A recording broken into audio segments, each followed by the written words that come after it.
Bonjour à toutes, bonjour à tous, bienvenue sur les ondes de Kol Aviv et vous êtes bien calés sur le 100 FM, la fréquence juive de Toulouse et vous êtes dans votre magazine Israël le Mag. À la technique, c'est notre ami... Laurent, bonjour à tous. Bonjour Laurent, qui est dans son aquarium. Et puis pour m'accompagner, bien entendu, notre ami Chaim Musican. Bonjour Chaim. Bonjour Serge.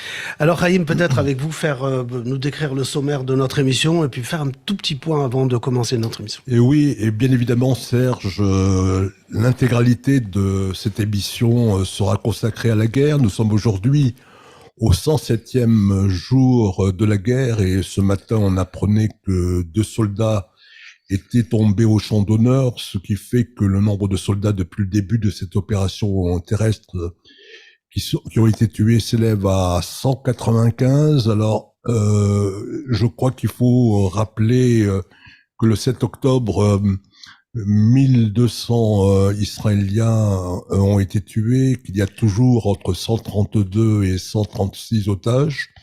Et pour commenter ce qui se passe en Israël, eh bien, nous allons recevoir dans quelques minutes Yehuda Lankri qui a été ambassadeur d'Israël en France, puis aux Nations Unies. Nous aurons également Yigal Palmor qui était porte-parole du ministère israélien des Affaires étrangères et qui est aujourd'hui le directeur du département des relations internationales de l'agence juive à Jérusalem.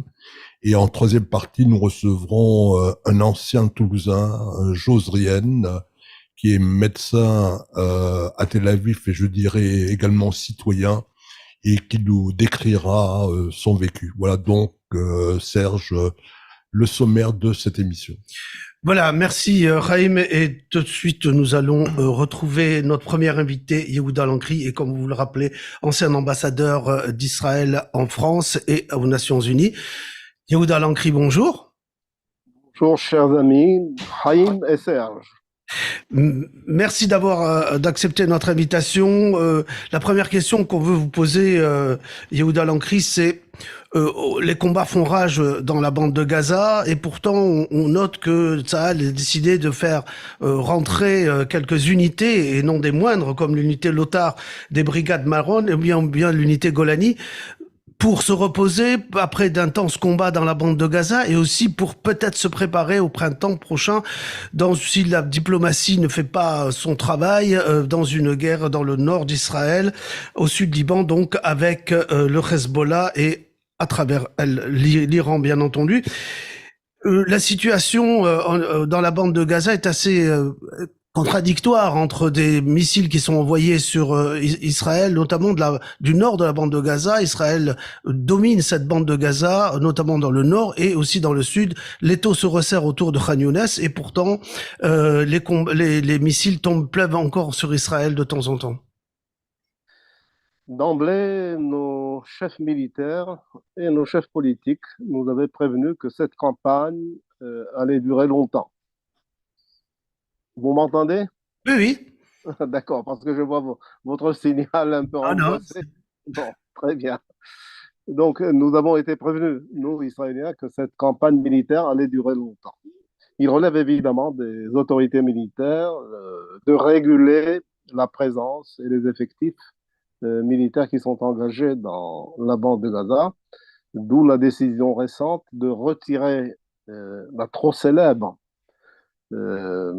unité du Golani qui s'est battue avec bravoure et abnégation, qui a eu des pertes, notamment pendant le premier jour le 7 octobre, car ils étaient pris au dépourvu, mais ils ont fait un travail tout à fait remarquable par la suite. Donc, cela relève des approches tactiques, stratégiques. En tout cas, nous sommes partis pour que ça dure encore, afin d'atteindre nos objectifs, à savoir la libération des otages et la destruction des capacités militaires et politiques du Hamas. Ce que nous sommes en train de faire, selon des modulations de fréquence, si je puis dire, entre guillemets, sur le plan de l'opération militaire. Ici, on enlève une unité, là, on en met une autre. On passe d'une tactique militaire à l'autre, mais nous sommes déterminés à atteindre nos objectifs et nous le ferons. Avec un peu de patience, ça ira. Alors, Yehuda, vous l'avez indiqué, cette guerre va être longue. Aussi bien le Premier ministre que le ministre de la Défense que le chef d'état-major ont annoncé qu'il fallait peut-être s'attendre à ce que cette guerre dure tout 2024. Donc, depuis très très longtemps, ça va être l'une des guerres les plus longues de l'État d'Israël. C'est vrai, c'est une guerre en surface, mais c'est aussi une guerre souterraine. Le Hamas a pu, malheureusement, sous la barre de le nez d'Israël, creuser 780 kilomètres de tunnels dans la bande de Gaza. Alors, vous imaginez quel est l'effort considérable qu'il faut investir pour passer d'un tunnel à l'autre et les neutraliser. Ça demande du temps, ça demande des approches aussi prudentes que possible pour ne pas perdre des vies humaines de nos soldats.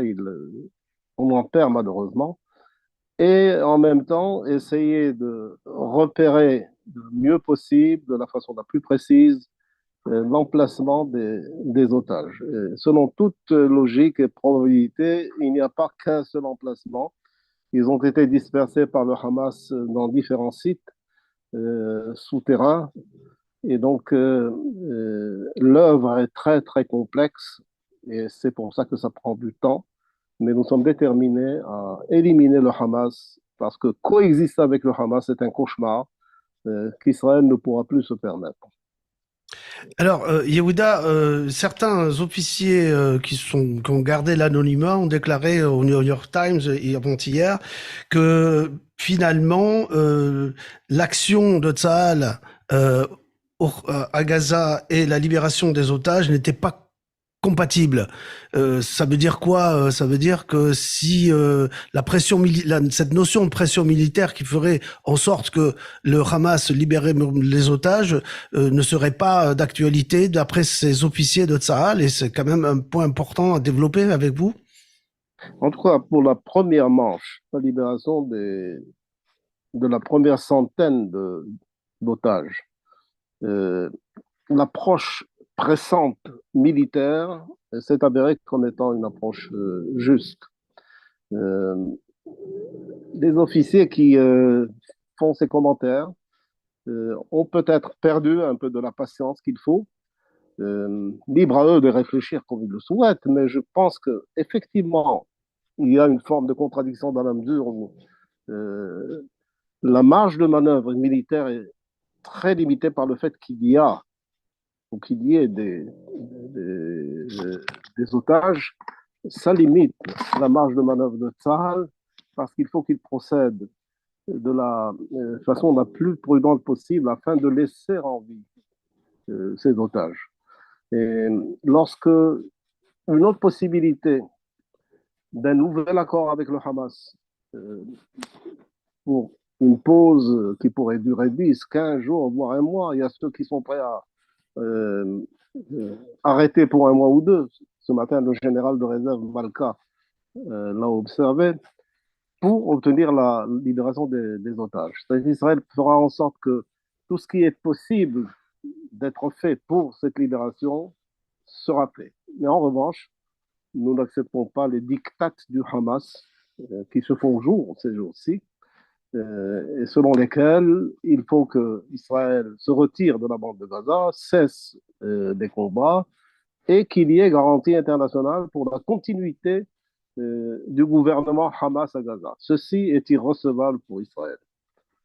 Alors justement, ce diktat du Hamas est assez impressionnant dans la mesure où il pourrait correspondre à ce que le fait de la pression militaire est exercée vraiment sur le Hamas, puisque il ne trouve pas d'autre issue que de trouver cette balance avec les otages pour essayer de faire pression sur Israël. On voit bien que la pression militaire marche, donc on voit bien il y a une problématique avec ces officiers qui nous racontent que la pression militaire et la libération des otages n'étaient pas compatibles. Vous savez, ça n'est pas, Serge, ça n'est pas exempt de politique politicienne, ça dépend des sensibilités de ces officiers anonymes. Mais il se trouve que réellement, cette opération, qui ne ressemble à aucune dans le passé des expéditions militaires israéliennes, est une opération très, très complexe. Et nous avons affaire à un Hamas qui, non seulement est le mouvement terroriste, éventreur, égorgeur, incendiaire, violeur que l'on connaît, mais sur le plan des otages israéliens, il a toujours fait montre d'une inflexibilité incroyable. Prenez le cas de Gilad Shalit, qui a passé 5 ans dans les geôles du Hamas avant d'être libéré pour 1200 prisonniers palestiniens. Ou alors, les 2 dépouilles de 2 militaires israéliens qui, depuis 2014, sont entre les mains du Hamas. Vous voyez donc, la vision du monde de ce mouvement terroriste, elle est implacable, et il faudrait qu'Israël puisse aboutir à ses objectifs de la façon la plus efficace possible et en préservant les vies des otages israéliens. On a bien compris quand même que l'élimination du Hamas de la bande de Gaza était quand même pris en compte par beaucoup d'organisations internationales, notamment comme le Parlement européen ou bien alors comme les États-Unis. Ah, c'est extraordinaire cette déclaration du Parlement européen. Franchement, je ne m'y attendais pas. J'ai dit même à un ami qui m'a envoyé le texte que la Knesset n'aurait pas fait mieux en matière de décision et de langage. Donc, je saisis l'occasion pour dire toute ma gratitude au Parlement européen pour cette prise de position.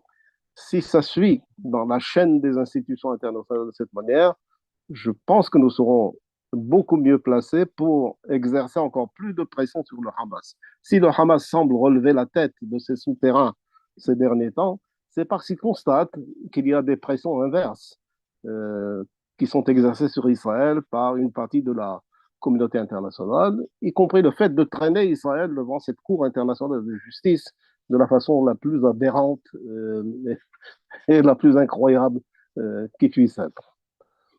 Alors, Yehuda, vous l'avez, excusez-moi, vous l'avez indiqué vous-même, on a découvert il y a quelques jours qu'il y avait 780 kilomètres de tunnels à Gaza. Les responsables israéliens ont fait part de leur surprise. Alors, il y a une question qu'on se pose.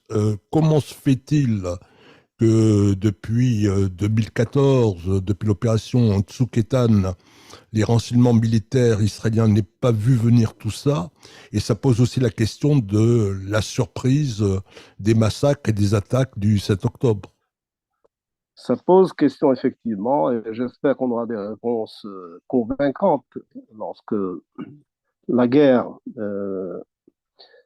aura été derrière nous et que les commissions d'enquête se chargeront de ce travail. Mais il y a un péritie colossal de la part des renseignements israéliens et de l'armée israélienne en général. C'est ce qui explique la débâcle du 7 octobre. Nous avons peut-être ignoré la menace réelle que représente le Hamas. Nous avons pensé que par opération sporadique, tous les 3, 4, 5 ans, on arrivera à mettre au pas le Hamas, mais il a construit une forteresse souterraine inexpugnable et on le paye au prix fort ces jours-ci, ces mois-ci déjà de guerre. Mais j'espère que la leçon est retenue et qu'on prendra les mesures nécessaires pour gommer cette menace qui pèse sur Israël. Alors, vous parliez, Yehuda, de cette menace. Alors, il y a un pays dont on ne comprend pas véritablement le jeu, c'est le Qatar. Le Qatar qui aide financièrement le Hamas, le Qatar qui alimente un peu partout dans le monde les frères musulmans, et le Qatar qui négocie avec Israël. Le chef du Mossad, David Barnea, est allé à plusieurs reprises à Doha pour négocier.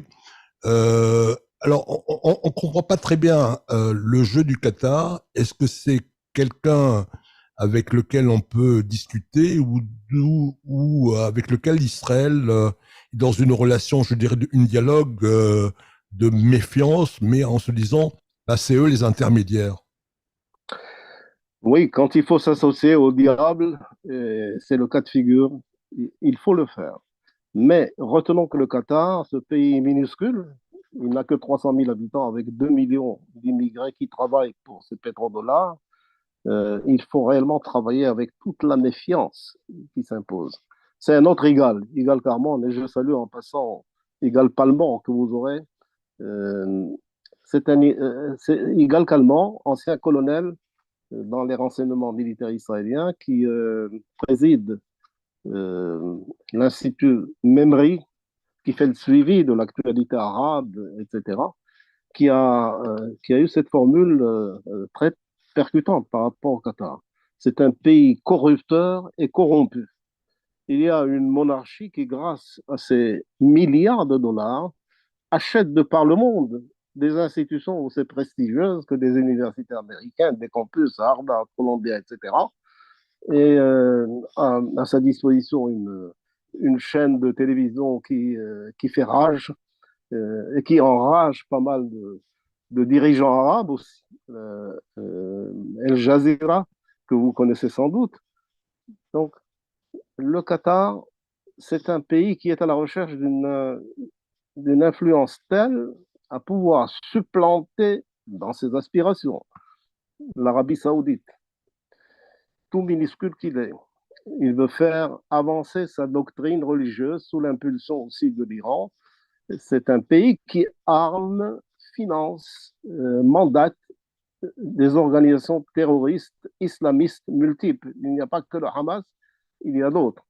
Et ce qui est désolant, c'est que nous sommes tombés dans le piège du Qatar en faisant un intercesseur par excellence, en lui demandant de monnayer euh, la paix, entre guillemets, entre nous et le Hamas, nous en payons le prix. Mais enfin, à l'heure actuelle, pour libérer les otages, s'il faut s'associer au diable, il faut le faire.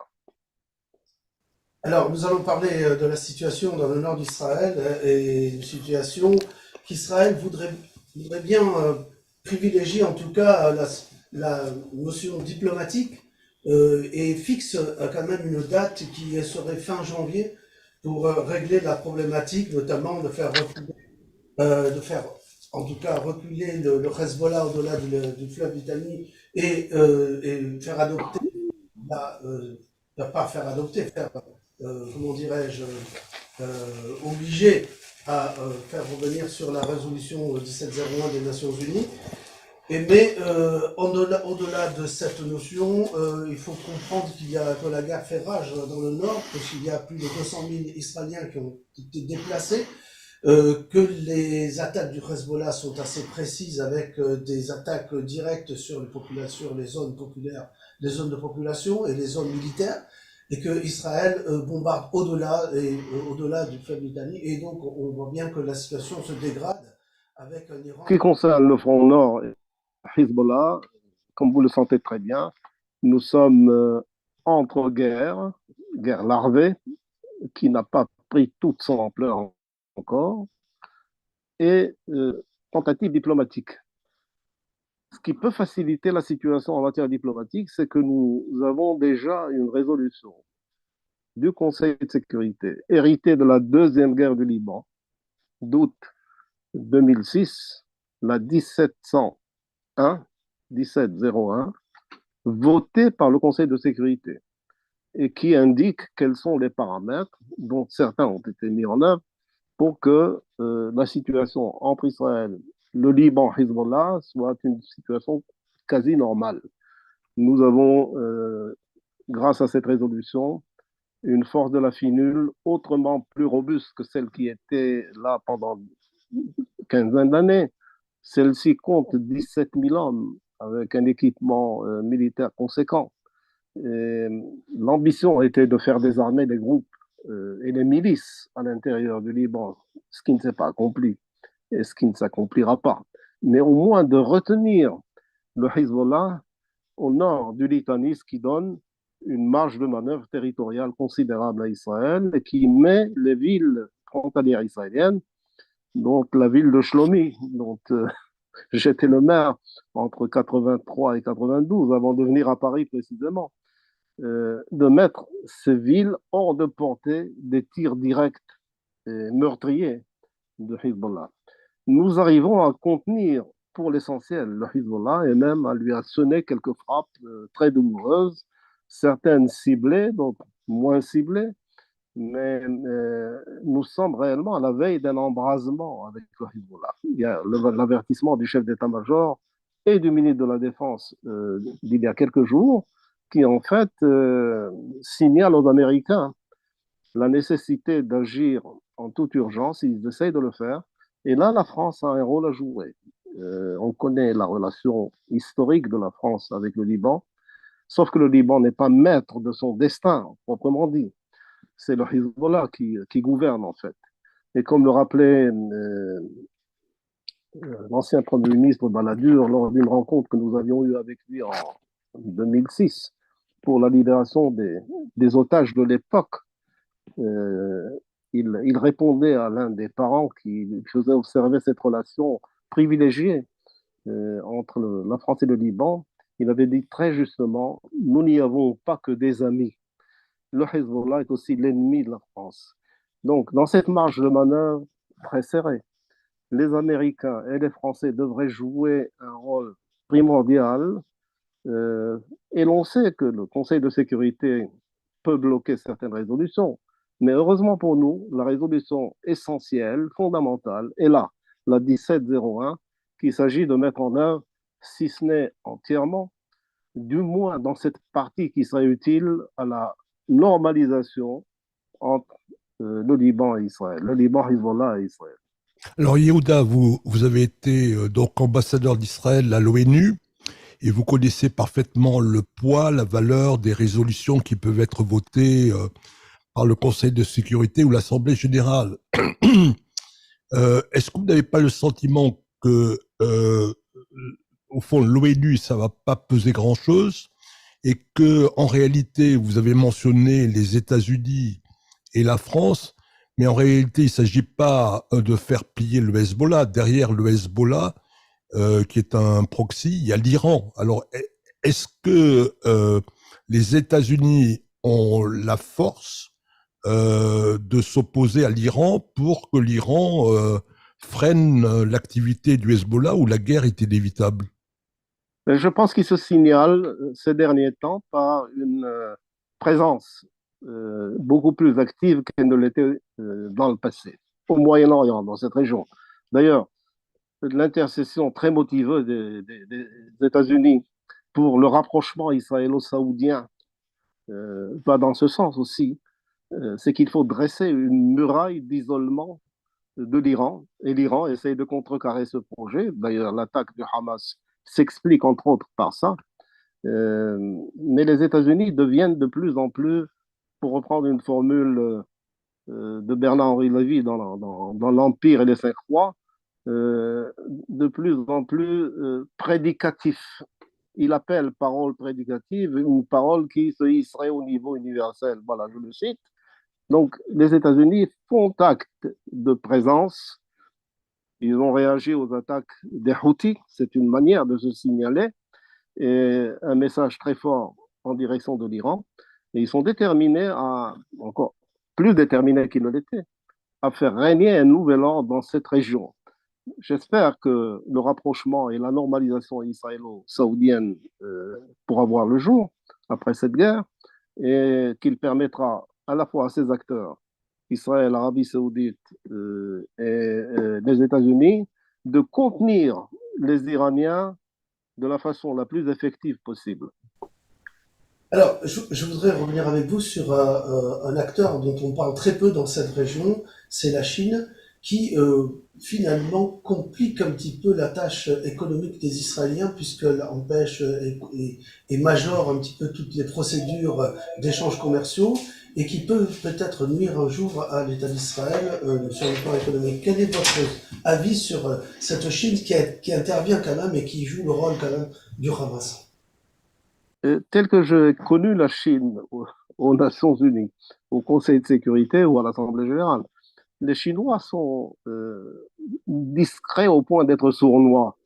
Vous n'aurez jamais une rhétorique flamboyante de la part des Chinois, c'est toujours très soigné, mais enfin hostile en ce qui concerne Israël. On n'arrivera pas à changer leur position. Nous avons essayé à plus de reprises.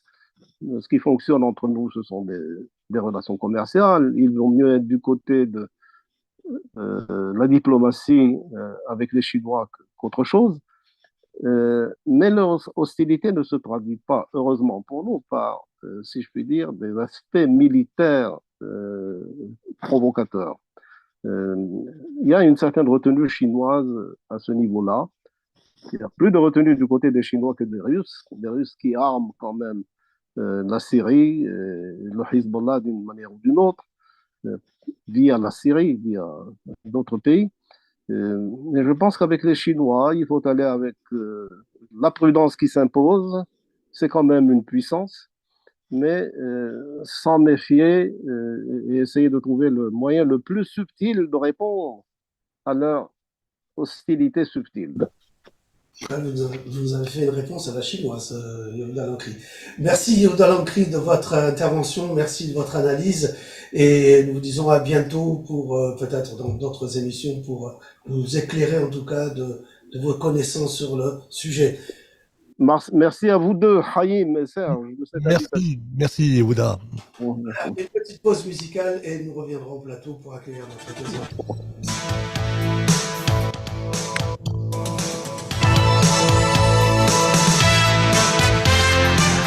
Voilà, nous revenons au plateau pour accueillir notre deuxième invité, Yigal Palmor, ancien porte-parole du ministère des Affaires étrangères israélien, directeur des relations à l'international de l'Agence juive à Jérusalem. Yigal Palmor, bonjour. Bonjour. Yigal Palmor. Oui, bonjour. Bonjour. Yigal Palmor, bonjour. Oui, bonjour. On vous entend pas. Ah, mais... c'est bon, ça y est, c'est bon. Parfait. C'est bon, voilà. Voilà. Ça prouve bien qu'on est en direct, en tout cas.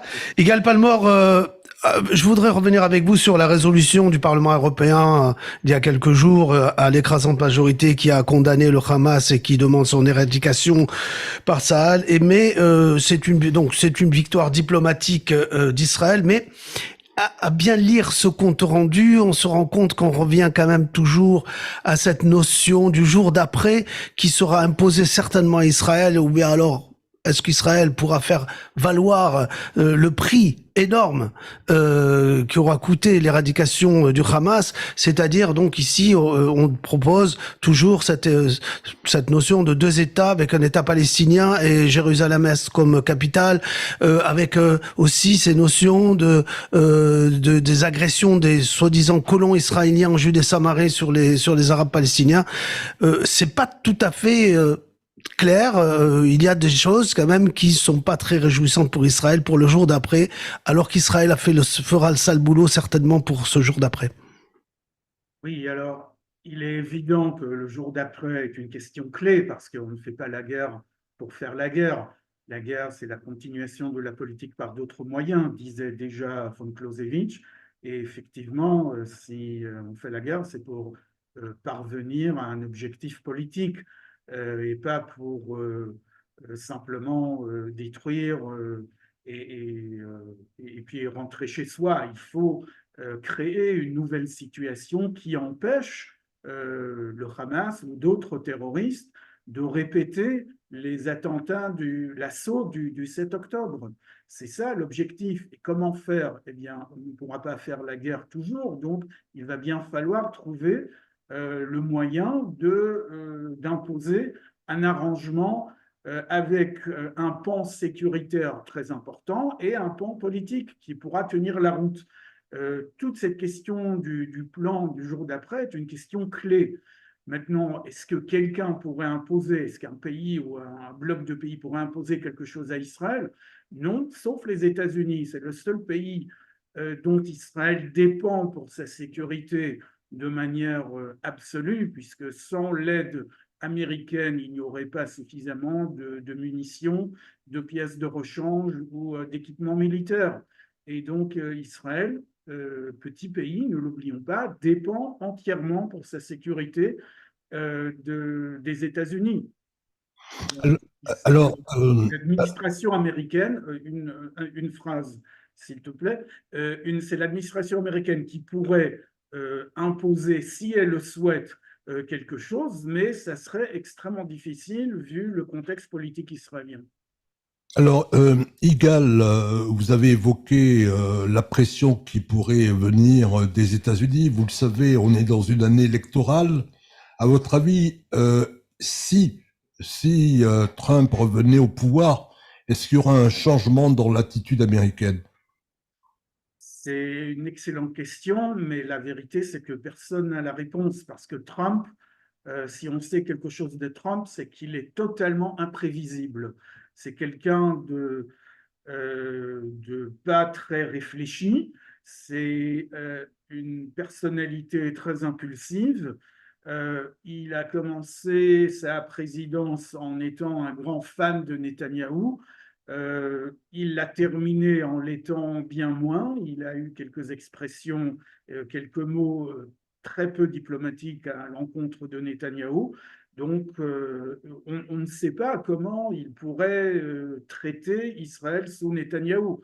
On ne sait pas si, par exemple, son gendre Jared Kushner reviendrait à la Maison-Blanche en tant que conseiller, puisque c'est quand même à lui que l'on doit l'évolution de la diplomatie américaine au Proche-Orient durant le premier mandat Trump, l'évolution qui a culminé par le fameux plan du siècle, entre guillemets, et surtout les accords d'Abraham.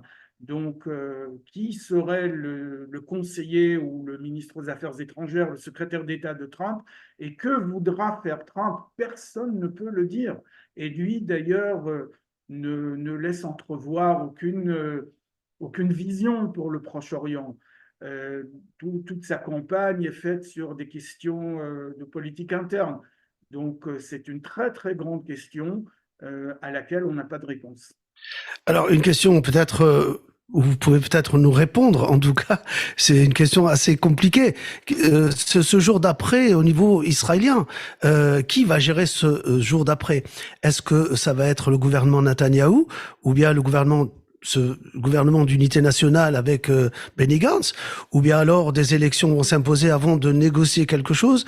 Est-ce que ça va pas être un mouvement très difficile pour Israël? Oui, c'est un moment très difficile et c'est pour ça qu'on s'étonne de voir le gouvernement éviter tout débat sur le fameux jour d'après, sur le plan politique pour Gaza une fois que la guerre sera terminée, parce qu'elle sera bien terminée un jour. Et que nous prépare le gouvernement? Que veut-on obtenir? On n'en sait rien puisqu'il n'y a même pas eu de débat. Ces discussions sont toujours remises à la semaine prochaine. Et pour l'instant, même si certains ministres ont leur idée, leur petite idée ou leur grande idée, rien n'est discuté au sein du gouvernement et le Premier ministre, lui, ne laisse entrevoir aucune vision, aucune intention. Tout ce que l'on sait des intentions de Netanyahou, c'est qu'il a dit et il a répété qu'Israël devra gérer la sécurité, donc les aspects militaires de la sécurité à Gaza pour assurer qu'il n'y aura plus d'assaut, qu'il n'y aura plus d'attaque, qu'il n'y aura plus peut-être de tirs de missiles. On ne sait pas trop à quoi ça va ressembler, mais en tout cas, Israël devra être responsable de la sécurité dans la zone. Mais Israël, dit Netanyahou, et il le répète en public, Israël ne sera pas la partie responsable pour gérer la vie quotidienne des Palestiniens. Les Palestiniens seront gouvernés par des Palestiniens, mais pas par l'autorité palestinienne. Donc, on ne sait pas trop ce que cela voudrait dire. Évidemment, Israël ne peut pas à lui seul, surtout si Israël ne veut pas gérer la vie quotidienne à Gaza. Israël ne peut pas laisser Gaza en l'état, puisque c'est le Hamas qui reprendra très vite le contrôle, étant le seul élément organisé de la société palestinienne gazaoui. Donc, il va bien falloir qu'un autre pays ou d'autres pays, au pluriel, interviennent. Le problème, c'est que les seuls pays qui pourraient accepter de prendre cette responsabilité, c'est l'Arabie saoudite et les Émirats, mais ils posent des conditions.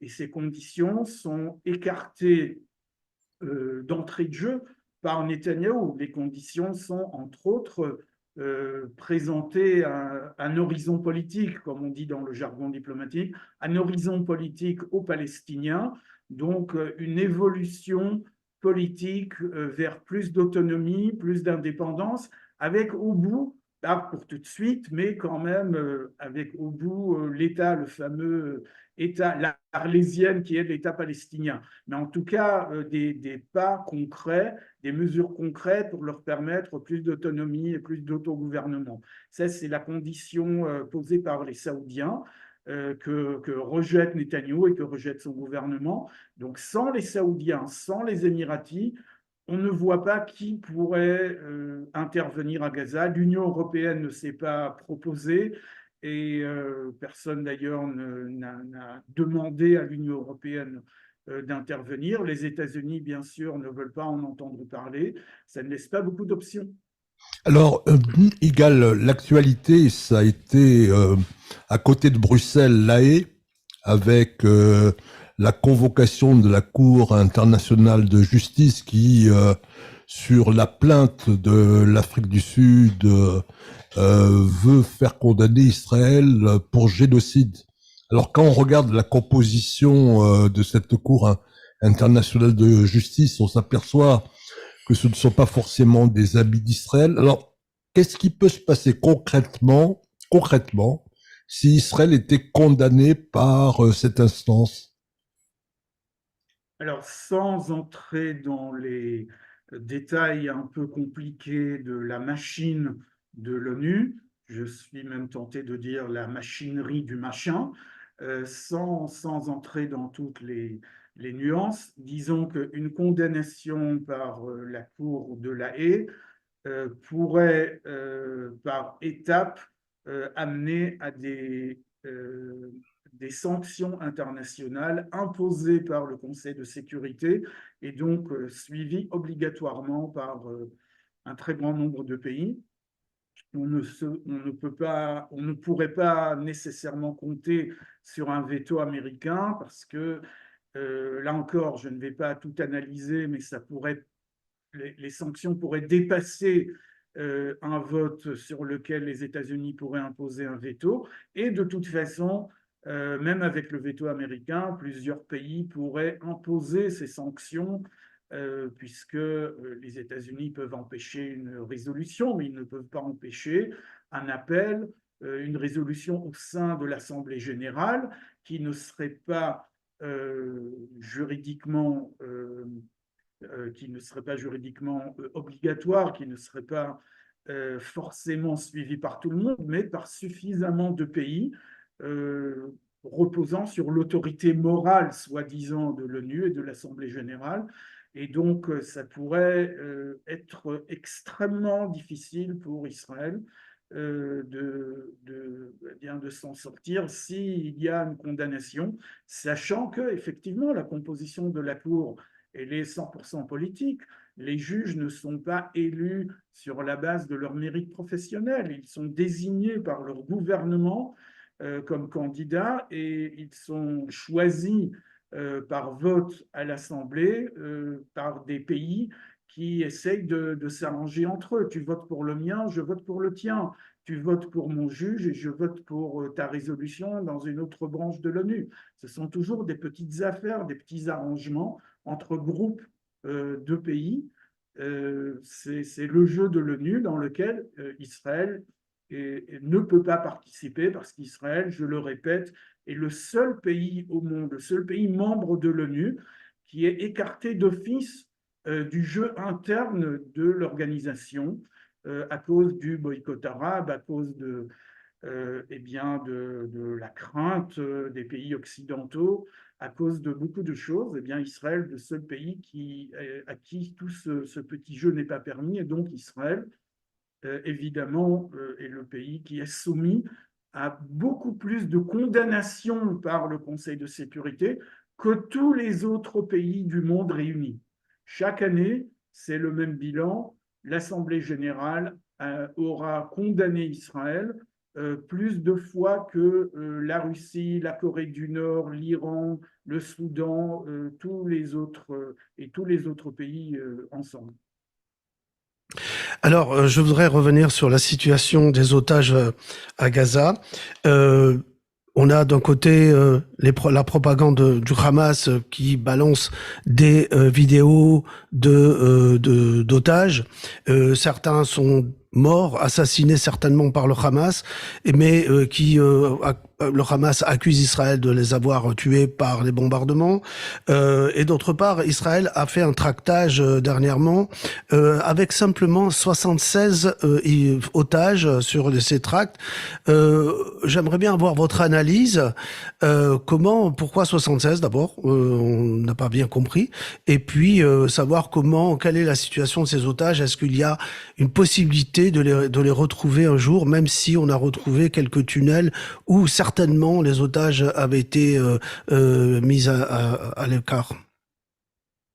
Oui, alors les otages qui ont été libérés dans un premier temps ont été libérés parce qu'ils appartenaient à la catégorie qui a été agréée par la médiation de ceux qui avaient joué les médiateurs et entre les deux parties, c'est-à-dire il s'agissait de libérer les femmes et les enfants d'abord. Et donc le chiffre, ce n'est pas le chiffre qui a compté, c'est la catégorie femmes et enfants.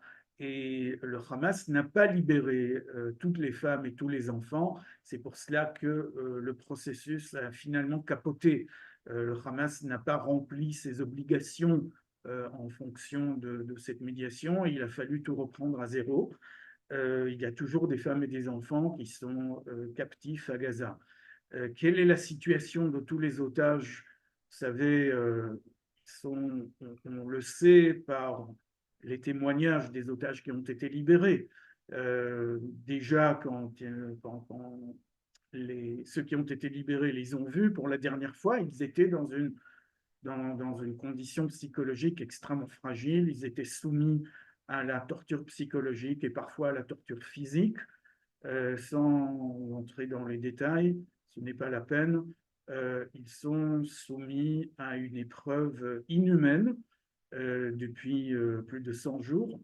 Et on sait qu'une partie d'entre eux sont dans la proximité immédiate de Yahya Sanwar et peut-être aussi des autres chefs militaires du Hamas. Et ils servent de bouclier humain. Donc, ils sont dans cette proximité pour empêcher un raid des commandos de Tsahal, pour empêcher un bombardement. Où sont les autres? Eh bien, ils sont répartis un peu partout dans la bande de Gaza. Certains sont aux mains du Hamas, certains sont aux mains d'autres organisations, et d'autres encore, on ne sait même pas s'ils sont aux mains de quelqu'un d'autre que des civils anonymes qui les auraient enlevés le 7 octobre pour des buts que l'on ne peut que deviner. Donc, il y a quand même une extrême difficulté à obtenir des informations sur la situation et la localisation de tous ces otages. Mais c'est quand même la priorité absolue d'Israël, de la société israélienne tout entière en tout cas, que de tout faire pour libérer les otages. On apprend aujourd'hui que les exigences du Hamas, telles qu'elles auront été présentées au médiateur qatari, je suppose, on n'a pas dit quel était le médiateur qui a communiqué ces exigences, eh bien, elles ne sont pas de libérer des prisonniers palestiniens, c'est de donner des garanties pour la survie du Hamas, des garanties militaires internationales pour la survie du Hamas, le retrait total de Tsahal, de la bande de Gaza, etc. Donc on comprend que les otages ne servent pas de monnaie d'échange pour la libération de prisonniers palestiniens, mais c'est un levier de pression psychologique sur Israël d'abord, et puis un levier de pression pour obtenir la survie du Hamas et la possibilité pour le Hamas de rester au pouvoir à Gaza et de continuer à faire ce qu'il a toujours fait, c'est-à-dire le terrorisme dirigé d'abord vers les Palestiniens pour assurer qu'il n'y ait pas de récalcitrants, d'opposition, et puis évidemment dirigée à l'encontre des Israéliens.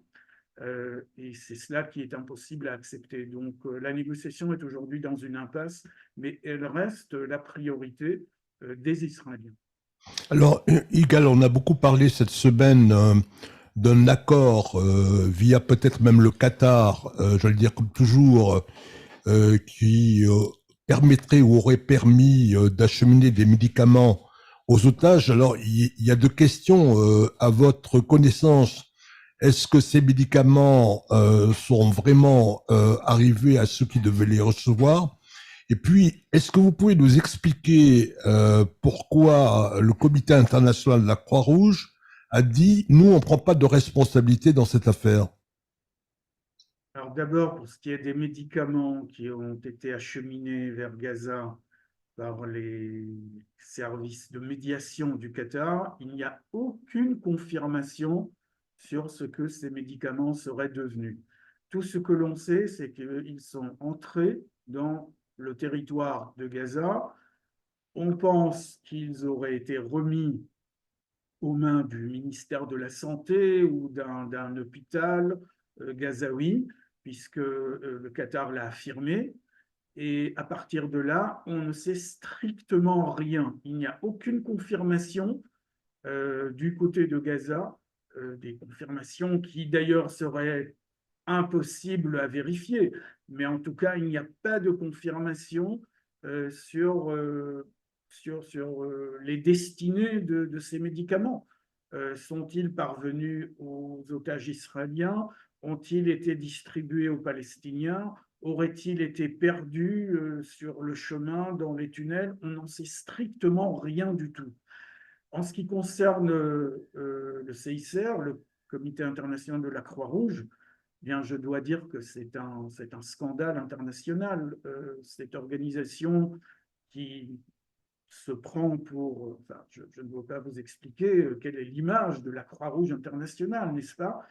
Une organisation qui, dans ce conflit, a complètement trahi sa mission. Elle a complètement abandonné les otages israéliens en ne tentant même pas d'y avoir accès ou de faire pression pour y avoir accès ou en exigeant publiquement, forte de son autorité morale internationale et de sa collaboration évidente avec le Croissant Rouge palestinien, entre autres, elle n'a rien fait sauf émettre, après des pressions très fortes du côté israélien, émettre quelques déclarations publiques qui n'ont rien changé, mais c'est un désistement total de la Croix-Rouge, une ineptitude inexplicable et je ne peux pas dire la profondeur du mépris qu'inspire en Israël aujourd'hui cette organisation qui aurait dû être fidèle à son prestige international et remplir une mission humanitaire qu'elle a préféré abandonner pour des raisons que nous ne pourrons que deviner parce que pour l'instant, on n'a pas vraiment d'explication. Alors, Igal Palmore, 107 jours depuis l'attaque du 7 octobre, on a vu une unité sans précédent en Israël, en tout cas après ce 7 octobre, un pays qui s'est ressoudé, qui s'est vraiment recroquevillé sur cette image d'Israël fort et qui doit combattre ce pogrom qui a été exercé par le Hamas ce 7 octobre. Et pourtant, on voit aujourd'hui une petite évolution. On voit des manifestations devant la résidence du Premier ministre à Césarée. On voit certains parents d'otages qui manifestent pour l'arrêt des combats et le retour des otages. Certains parents qui disent non, il faut continuer. D'autres parents de soldats morts qui disent mais mon enfant n'est pas mort pour rien. On sent quand même qu'il se passe quelque chose en Israël. Est-ce qu'on va pas aller vers justement cette fissuration de cette société israélienne et revenir à ces démons d'avant le 7 octobre? Oui, J'espère pas. avant le 7 octobre, on a vécu une année terrible en matière de lutte sociale et politique. On ne va pas revenir là-dessus, vous êtes tous au courant. Et tout cela n'a pas été, tout cela n'a pas disparu. Ça bouillonne toujours sous la surface. On est tous, en Israël, on est tous soudés derrière l'armée, derrière les jeunes qui font le travail de défense pour le bien de tous les Israéliens, qu'ils soient juifs ou arabes. Et vous remarquerez la paix sociale en Israël entre juifs et arabes depuis le début de la guerre. Mais politiquement, il faut bien dire qu'une grande partie de la coalition actuelle n'a pas compris la gravité de la situation et le devoir absolu de maintenir le consensus politique et social. Et donc certains ministres et députés agissent et parlent comme si on était avant le 7 octobre, d'une manière que je pourrais qualifier poliment de très clivante.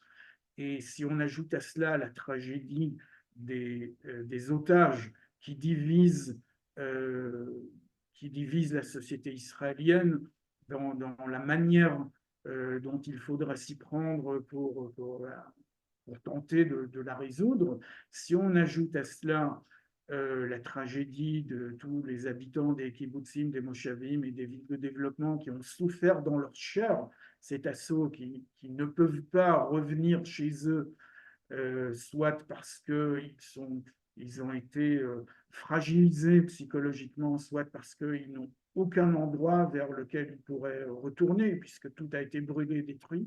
Si on ajoute toutes ces pressions, on voit bien que la pression politique est vraiment ce dont on n'avait pas besoin, mais on ne voit pas des efforts particuliers du côté de nos dirigeants, du gouvernement, pour essayer d'éviter le conflit social qu'on avait connu. Et donc, il y a maintenant effectivement des conflits parallèles, contradictoires, partiels qui semblent se superposer parfois. Euh, et c'est ça la tragédie, hein, la vraie tragédie, c'est que nous sommes dirigés par un gouvernement qui a perdu la confiance des Israéliens. Tous les sondages le montrent. La coalition au pouvoir est très minoritaire dans tous les sondages. Et cependant, c'est le gouvernement qui dirige Israël légitimement jusqu'aux prochaines élections. Donc les tensions, les frictions sont très fortes dans la société israélienne en ce moment. Et c'est dans ces conditions-là que nous devons continuer à combattre le Hamas et combattre le Hezbollah. Voilà, ce qui fait que nous sommes en train de vivre un des moments le plus difficiles, sinon le plus difficile, depuis l'établissement de l'État d'Israël. Yigal Palmore, des parents d'otages se sont rendus à l'étranger cette semaine.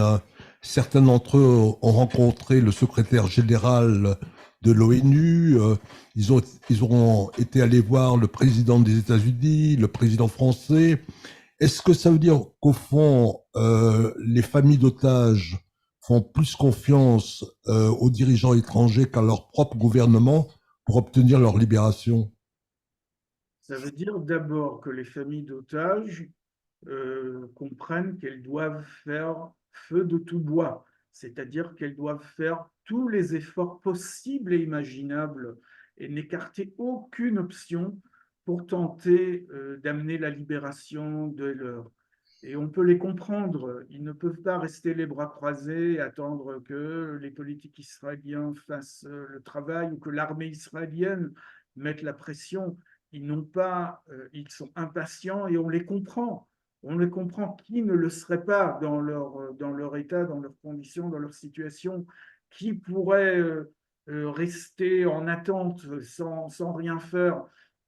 Donc, on voit qu'ils essayent de trouver, d'explorer toutes les possibilités, même les plus infimes, même les plus absurdes. Le secrétaire général de l'ONU, notamment, on ne voit pas ce qu'ils pourraient faire, mais on comprend qu'ils ne veulent écarter aucune option. Ils veulent tout faire. Et en cela, il faut les comprendre et les soutenir. Maintenant, font-ils confiance au gouvernement israélien? Euh, on ne peut pas l'affirmer pour tous les parents d'otages. Certains affirment qu'ils font confiance au gouvernement, d'autres pensent que le gouvernement est trop occupé à faire de la politique et moins occupé à donner la priorité à la négociation. D'autres encore pensent qu'effectivement, l'armée doit mettre beaucoup plus de pression et c'est par la voie militaire seulement qu'on pourrait obtenir la libération des otages. D'autres encore pensent que ce n'est pas par la voie militaire, mais uniquement par la voie de la négociation politique. Donc, il y a des opinions différentes entre les familles d'otages. Et dans cette situation, on peut comprendre qu'une grande partie d'entre eux essaye je dirais, de sensibiliser et peut-être de tirer un certain profit des instances étrangères, quelles qu'elles soient, pourvu que ça puisse faire bouger la négociation ou la pression sur le Hamas, ou en tout cas, si ça pourrait contribuer à la libération de leurs proches, on peut comprendre qu'ils ne reculeront pas devant ces tentatives. Merci Gal Palmore de nous avoir accordé ce moment et de votre analyse. Nous vous disons à bientôt sur les ondes de Kol Aviv. Belle semaine et de bonnes nouvelles en tout cas pour Israël et puis pour vous. Voilà, nous allons marquer une pause musicale avant de retrouver notre troisième invité pour évaluer la situation psychologique des Israéliens.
Et c'est Israël le Mag, la troisième partie du magazine d'actualité consacré à Israël et bien sûr à la guerre. Et nous recevons pour cette troisième partie Josrienne que tout le monde connaît à Toulouse, c'est un ancien Toulousain et qui vit et qui est médecin à Tel Aviv. Bonjour Jo. Bonjour Chaim, bonjour à tous vos auditeurs. Bonjour. Alors, Jo, vous êtes médecin, vous êtes citoyen d'Israël. Depuis le 7 octobre, près de 300 000 réservistes ont été appelés au combat. Alors, vous qui avez des contacts avec la population, comment vit-on quand son père, quand son mari, quand son frère, quand ses enfants sont au front? Comment ça se passe actuellement en Israël? Alors, 350 000 réservistes exactement, ce qui est un chiffre important, plus 140 ou 150 000 soldats qui étaient en actif, ce qui faisait qu'il y avait 500 000 personnes entre 18 et 40-45 ans qui étaient mobilisées, ce qui est un chiffre important et explique aussi beaucoup de choses quant au déroulement de ce qui se passe en Israël. Vous m'entendez? Oui, on vous écoute, Jo. Très bien, voilà. Alors, votre question est... Précisez-moi votre question. C'est vraiment, je veux dire, quand on a quelqu'un qui est au front, comment on fait ça? Alors écoutez, au début, on vit avec le téléphone, les infos, le matin, toutes les heures, midi, le soir, dans l'après-midi, on écoute toutes les radios qu'on peut écouter, que ce soit en français ou télé, en français, en hébreu, en anglais. Et c'est pas ça qui manque en Israël. Et puis, au bout de quelques temps, on essaye progressivement de se libérer un peu de cette emprise, parce que ça devient totalement obsessionnel. Et puis, on essaye de regarder et d'écouter les infos régulièrement, disons 2 ou 3 fois dans la journée. Mais c'est en fait ce que moi j'ai conseillé dès le début de la guerre, et ce que j'ai pu, lorsque je suis intervenu sur ou à la télé ou sur les radios, en expliquant à tout le monde que c'était extraordinairement anxiogène, terriblement anxiogène, et qu'il fallait essayer de se défaire un petit peu de cette emprise en essayant d'être moins accro, parce que ça devient une addiction, bien sûr, très vite, et essayer de retrouver une routine. C'est très important. Et c'est ce qui a permis pendant cette période à des millions d'Israéliens de continuer à vivre en ayant leur routine, c'est-à-dire en essayant de travailler, en s'occupant des enfants, en continuant à cuisiner et à garder des relations sociales. Parce que c'est vrai que c'est une période, ça a été une période très très compliquée. Ça l'est un petit peu moins encore, mais c'est encore extrêmement vif, où tout le monde connaît tout le monde, où tout le monde connaît quelqu'un qui a subi un drame. Donc c'est un petit pays, Israël, hein, et donc tout le monde est impliqué peu ou prou dans ce qui se passe. Et ce qui se passe est un véritable traumatisme collectif. Alors, Jo, bonjour. Quelle est la situation des Israéliens, notamment sur cette notion de situation post-traumatique? On a vu de suite la formation de cette place des otages. Et ensuite, dernièrement, on a vu là sur cette place des otages, on va voir, d'ailleurs on le verra tout à l'heure sur notre petite vidéo, ce tunnel qui a été créé pour montrer un petit peu ce qui se passe dans les tunnels, ce qui est sur la place des otages. On s'aperçoit qu'il y a une notion pour exorciser un petit peu ce drame. Autant la situation est compliquée pour les otages parce que leur destin n'est pas dans leurs mains, autant c'est vrai que pour les Khayalim, ils sont au combat, ils savent ce qu'ils doivent faire, même si malheureusement il y a des drames qui se produisent et que les parents sont amenés à vivre des situations très très très très difficiles. Quelle est globalement la situation des Israéliens dans cette notion post-traumatique? Alors, c'est étonnant parce que d'abord, Kikar Hatoufim, la place des otages, est une place qui est extrêmement fréquentée. Je trouve que c'est derrière chez moi, donc j'y suis régulièrement et j'y rencontre beaucoup, beaucoup de monde. C'est un lieu qui est devenu important en Israël où se retrouvent énormément d'Israéliens de Tel Aviv, mais pas que de Tel Aviv, qui viennent soutenir les, les, les, les familles des otages. Donc c'est un lieu où se passe beaucoup, beaucoup de choses, beaucoup de rencontres. Il y a des concerts, il y a des prières, il y a des réunions, et c'est une revendication importante qui est partagée par beaucoup d'Israéliens aujourd'hui concernant la libération des otages. En tout cas, des efforts qu'il faut faire pour libérer les otages. Mais en même temps, tout le monde parle et connaît la résilience des Israéliens, et en même temps, il faut savoir que la vie continue en Israël. Et vous avez des embouteillages gigantesques, et vous avez des restaurants qui sont fréquentés, les cafés qui sont pleins, et tout le monde essaye de vivre. Et tous les soldats qui sont au front, et dès qu'ils sont libérés, que ce soit pour 24 heures ou pour plus longtemps, eh bien, ils se rendent aussi dans les cafés, dans les bars, et ils profitent aussi des moments de liberté qu'ils ont. Donc c'est assez contrasté. C'est à l'image, en fait, je donnais cet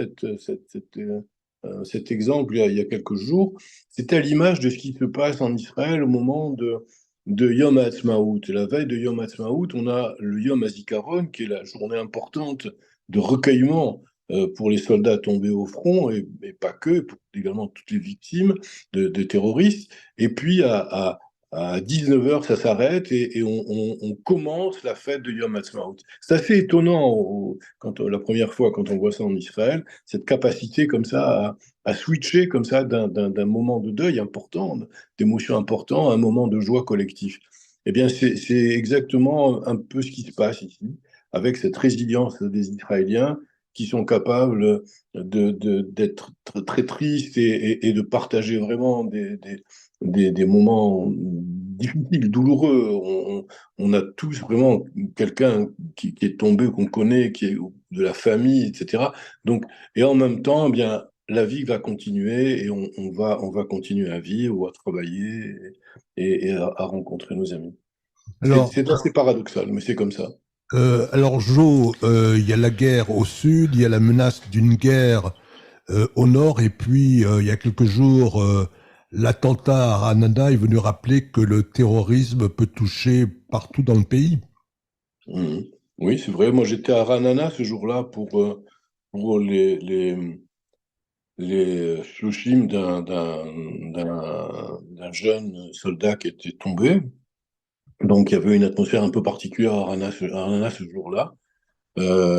Oui, c'est vrai qu'il y a plusieurs guerres actuellement, hein. Il y a plusieurs guerres en Israël. Il y a la guerre qu'on connaît à Gaza. Il y a une guerre larvée faite d'incidents dans le nord. Et puis, il y a aussi une guerre dont on ne parle pas tous les jours, tous les jours, tous les soirs. Il y a une guerre en Judée-Samarie, où les forces israéliennes interviennent tous les soirs, que ce soit à Shechem, à Tulkarem, à Jéricho ou ailleurs, pour arrêter les sbires du Hamas.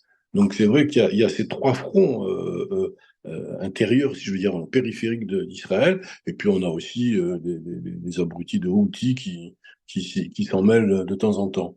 Donc on est encerclé, on va dire, on est encerclé, mais en même temps, je vous dis, en même temps, on continue à vivre et à vivre à peu près normalement. Enfin, qu'on essaye, quoi. Alors, vous avez prononcé le mot de résilience. Est-ce que le peuple israélien va être capable de surmonter le choc du 7 octobre? Mon cher Chaim, n'en doutez pas. N'en doutez pas. Juste quand même une petite, allez, une petite incident. Vous savez, dès le début, on a fait des comparaisons à partir du 7 octobre, ce qui s'est passé.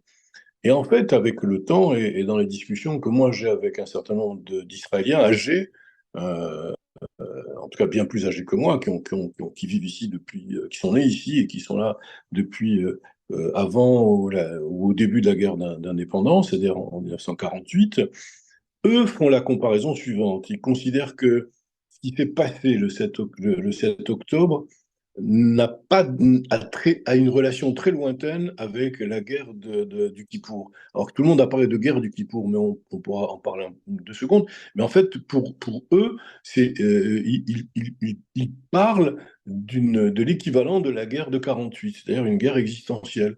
C'est comme ça qu'elle a été vécue ici. Et en fait, par rapport à la guerre de Kippour, on est là quand même dans une situation très particulière. Le dogme de l'invulnérabilité d'Israël, le dogme des frontières invulnérables d'Israël a été battu en brèche. Et on a eu 2 ou 3 000 terroristes qui sont rentrés jusqu'à 27, 30 kilomètres à l'intérieur du territoire israélien. Ce qui est très grave pour les Israéliens. C'est très important d'entendre ceci. Et en même temps, il y a eu ces massacres qui sont de l'ordre du pogrom. Enfin, tout a été dit là-dessus, on ne va pas épiloguer.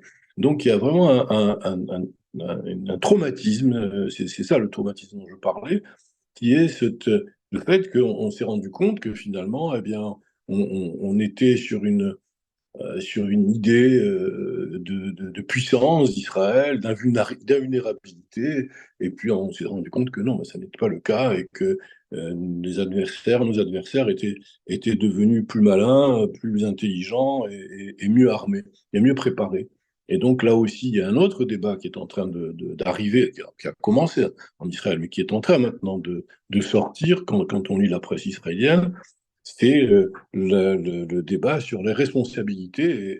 Et pourrait pas ne pas en parler dans quelques temps, parce que c'est quelque chose qui explose maintenant en Israël. C'est clair.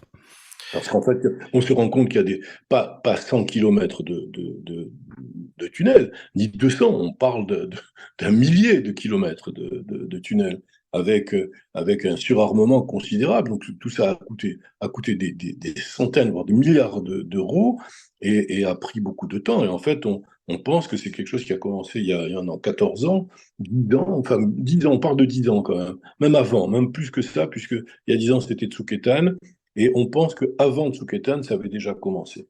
Donc c'est un plan à long terme, et personne n'a rien vu, ou quasiment rien. Enfin, tout ça va ressortir dans quelques temps, je pense qu'il y aura une commission d'enquête, et ça sera intéressant de voir comment les choses évolueront. Raïm? Jo, une dernière question. Si on vous dit le mot espoir, qu'est-ce que vous dites? Oui, bien sûr, évidemment. Il y a beaucoup d'espoir en Israël. La vie va reprendre, et la vie a repris déjà, et on va continuer à vivre en Israël. Ne doutez pas une seconde qu'Israël va, je ne sais pas si elle va gagner ou pas gagner cette guerre. C'est pas le sujet, c'est pas le débat. En fait, Israël va continuer à vivre, va continuer à se défendre et va continuer à prospérer. Nous allons vivre une période maintenant qui va être une période compliquée sur le plan économique parce que la guerre coûte cher. La guerre coûte 9 milliards de shekels par jour quand même. Hein. Alors, parce que ça comprend là-dedans les armes, les munitions, mais également tous les réservistes et tous les soldats qu'il faut payer, plus également les aides qui sont apportées aux commerçants, mais également tous les déplacés qui sortent. Vous allez voir qu'il y a plus de 200 000 déplacés entre le nord et le sud qui sont dans des hôtels ou qui sont donc tout ça coûte très cher. Et ça va, on va le payer sur le plan économique, certes. Donc il y aura un moment, pendant quelques mois, où il va falloir absorber cette dette, en fait, en quelque sorte. Ça prendra quelques temps sur le plan économique, mais en fait, je pense que les choses se rétabliront d'ici quelques temps. Et puis, quant à l'espoir en Israël, il est évident. Je veux dire. Et puis, vous savez, les Israéliens sont très clairs avec ça. Hein. Il y a une comptine d'enfants, hein, une chanson qui dit, pour vous dire en hébreu, c'est que je n'ai pas d'autre pays que celui-là. Et donc, pour les Israéliens, c'est évident que, comme je vous parlais de cette guerre existentielle, pour eux, c'est évident que les choses vont continuer, que dans leur pays, dans notre pays. Et c'est comme ça que ça va se passer avec à nouveau des chants, de la joie, des fêtes, mais tout ça sera teinté quand même d'un peu de tristesse par rapport à ce que nous avons connu et ce que nous connaissons. Merci Josriane de votre analyse et de ces paroles, en tout cas d'espoir et qui font chaud au cœur, même s'il y a cette petite musique de tristesse qui sera toujours là dans nos cœurs. Mais je pense, comme vous l'avez dit, que le peuple israélien sera capable de remonter et d'être encore, comme on dit, Am Israël Chai. Merci Jo. Soyez prudents, take care, prenez soin de vous, parce que nous, on nous appelle pour nous dire alors ça va, et nous on leur répond attention, soyez prudents, faites attention vous aussi. On le fait attention, et justement pour faire attention, rappelons que ce soir à 17h30 place Saint-Georges à Toulouse, il y aura un rassemblement en soutien aux otages, 107e jour. 10-07. C'est un soutien qui est appelé par l'Union des étudiants juifs de France et le CRIF de Toulouse, Occitanie. Voilà, n'oubliez pas, soyez nombreux, venez soutenir les otages à 17h30 place Saint-Georges. Chaim, cette émission est terminée. Juste un petit mot de conclusion. Eh bien, écoutez, excusez-moi, le petit mot de conclusion, c'est de reprendre le slogan qui a été adopté par le peuple d'Israël le 7 octobre, qui est « Ensemble, nous vaincrons ». Eh bien, nous sommes tous ensemble derrière le peuple d'Israël. Voilà, moi je vous dis, et n'oubliez pas de leur dire, surtout, même si nous ne vivrons pas en Israël, nous ne pourrons plus jamais vivre sans Israël. Am Israël Chal, à bientôt dans 15 jours. Merci Laurent, et à bientôt. Il était bon.